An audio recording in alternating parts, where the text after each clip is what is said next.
तो दोस्तों ये कहानी सुनना और कमेंट बताना आपको कैसी लगी। एक बहुत अमीर आदमी ने एक भिखारी से पूछा, तुम तो इतने हट्टे कट्टे हो फिर भी भीख क्यों मांग रहे हो? भिखारी बोला, साहब मेरे पास महीनों से कोई काम धंधा नहीं है, अगर आप मुझे नौकरी दें तो मैं भीख मांगना छोड़ दूंगा। अमीर बोला, मैं नौकरी तो नहीं दे सकता, लेकिन तुम मेरे बिजनेस पार्टनर बन सकते हो। मेरे पास एक चावल का प्लांट है, तुम चावल बाजार में सप्लाई करो और मुनाफा महीने के अंत में बांटेंगे।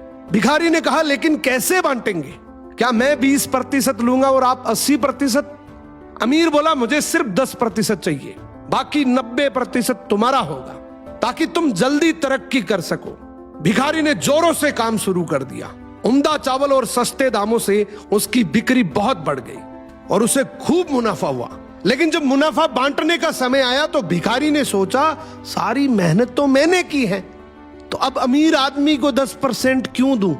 अगले दिन अमीर आदमी आया और जब हिस्सा मांगा तो भिखारी ने बहाना करते हुए कहा कि साहब मुझे तो बहुत नुकसान हुआ है, मुझे जितना मुनाफा हुआ है उतना तो कर चुकाना है, तो इस हिसाब से मुझे कोई मुनाफा नहीं हुआ, तो आप इसके हकदार नहीं हैं। अमीर आदमी ने कुछ नहीं बोला और वहां से चला गया।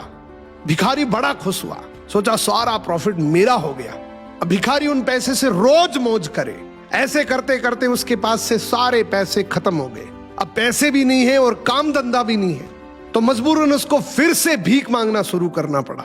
एक दिन वो अमीर आदमी उसके पास से गुजरा और उसको देखा, क्या ये तो फिर से भीख मांगने लग गया।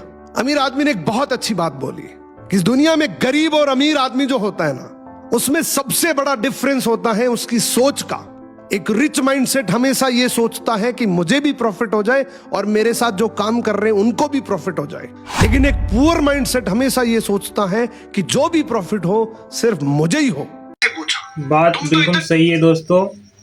कमेंट बताओ आपको कैसी लगी कहानी, लाइक एंड सब्सक्राइब भी कर देना।